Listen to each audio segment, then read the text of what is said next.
नमस्कार। Law of attraction and युग निर्माण परिवार में आप सभी का स्वागत है।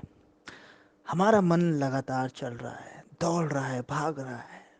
हमें पता भी नहीं कि मन में क्या क्या चल रहा है, बस चल रहा है। हम जान रहे हैं कि कुछ चल तो रहा है, लेकिन हम उस चलने वाली चीज़ को भी नहीं पकड़ पाते।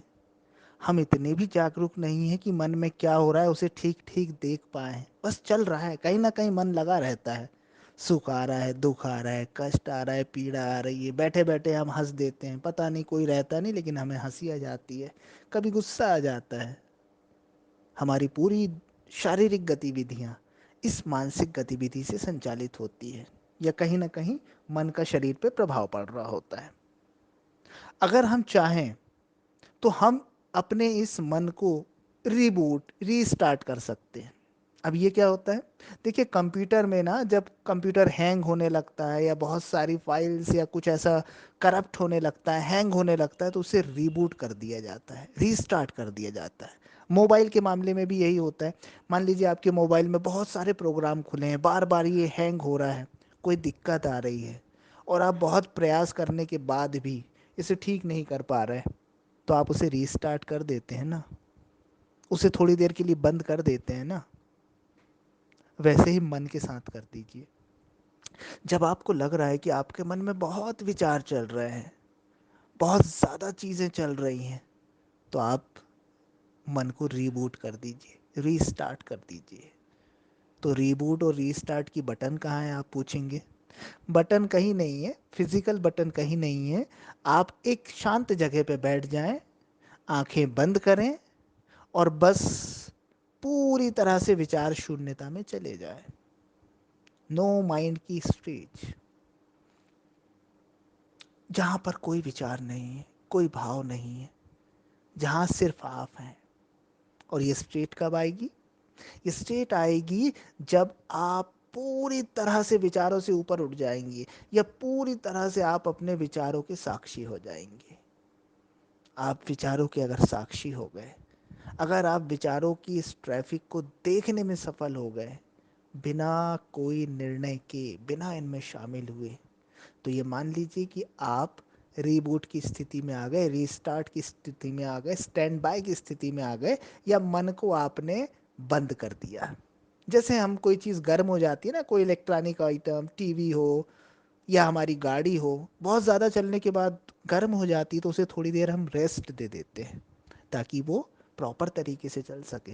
तो वैसे ही जो ये मन लगातार विचार कर रहा है, लगातार चल रहा है, अगर हम थोड़ी देर के लिए उसे ब्रेक दे दें, थोड़ी देर के लिए उसे स्टैंड बाय मोड में डाल दें, थोड़ी देर के लिए उसे शांत कर दें, तो जितने ये जो प्रोग्राम चल रहे हैं ना बैक एंड पे, ये सब डिमोलिश हो जाएंगे, सब रिमूव हो जाएंगे।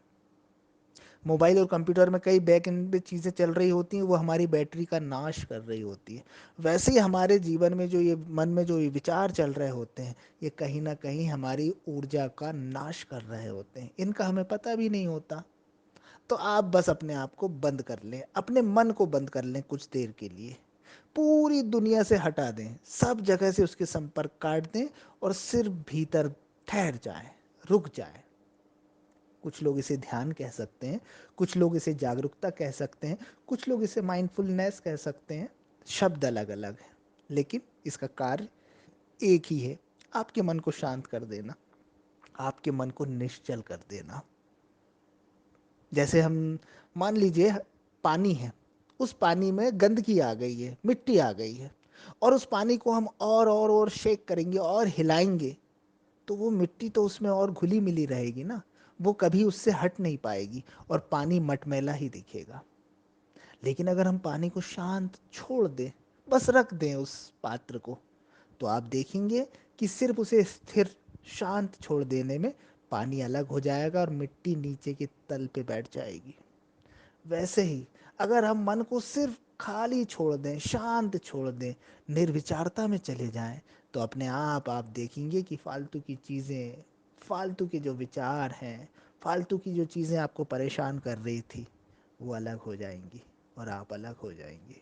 शांत, वो चीज़ें रिमूव हो जाएंगी, गंदगी साफ हो जाएगी, व्यर्थता चली जाएगी। इस विषय में बहुत से वीडियो हमारे चैनल पे मौजूद भी हैं, आप उनकी सहायता ले सकते हैं। या इंटरनेट पर अगर आप कहीं और किसी से जुड़े हैं, किसी और को फॉलो कर रहे हैं, तो उनकी भी सहायता ले सकते हैं। है ना, हम अंतिम सत्य कह रहे हैं या बहुत गहरी बात कह रहे हैं, ये हम नहीं मानते, ना हम उसका कभी प्रचार करते हैं। जिनकी बातें आपको अच्छी लगे, जिनकी बातें आपको समझ में आती हो, उनकी बातों को फॉलो करके मन को शांत करना सीखिए, मन को स्थिर करना सीखिए, मन को निर्मल करना सीखिए, मन को झील के पानी की तरह बना दीजिए, बिल्कुल निर्मल, निश्चल, ठहरा हुआ, शांत। और इस समय आप देखिए कि आप जीवन में क्या क्या हासिल करते हैं, आप कितने आनंदित और सुखी हो जाते हैं। तो एक उदाहरण था ये कंप्यूटर वाला, मोबाइल वाला, रीस्टार्ट, रीबूट, स्टैंड बाय, ये समझने के लिए था। मन और कंप्यूटर की तो तुलना भी नहीं हो सकती, मन का क्षेत्र ही विशाल है। कंप्यूटर से उसकी तुलना करके उसको एक साधारण रूप नहीं दे सकते। मन कंप्यूटर, मोबाइल, किसी भी इंस्ट्रूमेंट से कहीं आगे की चीज़ है। ये तो सिर्फ एक उदाहरण के लिए बता दिया गया, उदाहरण के लिए एक तुलना दे दी गई ताकि आप समझ सकें। तो सार संक्षेप यही है कि आप अपने मन को कुछ देर के लिए आराम देना सीखिए, कुछ देर के लिए बंद करना सीखिए, ताकि जो ये व्यर्थ की चीज़ें उसमें चल रही हैं वो सब समाप्त हो जाए, वो सब ठहर जाए, और फिर आप चुस्ती फुर्ती के साथ अपने काम कर सकें, आप सब कुछ बड़े प्रॉपर तरीके से कर सकें। इसके लिए ज़रूरी है कि दिन में रोज़ आपके मन को थोड़ा विश्राम मिले, जो कि उसे नहीं मिल पाता है। आपको लगता है कि आप सोने के बाद मन को विश्राम देते हैं, तो नहीं। दिन में मन विचारों में उलझा हुआ है और रात में सपनों में, तो उसे आराम कहीं नहीं है। प्रयास तो आपको ही करना पड़ेगा। कुछ देर के लिए इस मन रूपी गाड़ी को बंद करना पड़ेगा, कुछ देर के लिए इस मन रूपी कंप्यूटर को रिस्टार्ट, रीबूट करना होगा, कुछ देर के लिए इस मन रूपी मोबाइल को बंद करके रखना होगा। अब ये आपके ऊपर है कि आप इसे कैसे करते हैं, पर करिएगा ज़रूर। Thank you so much.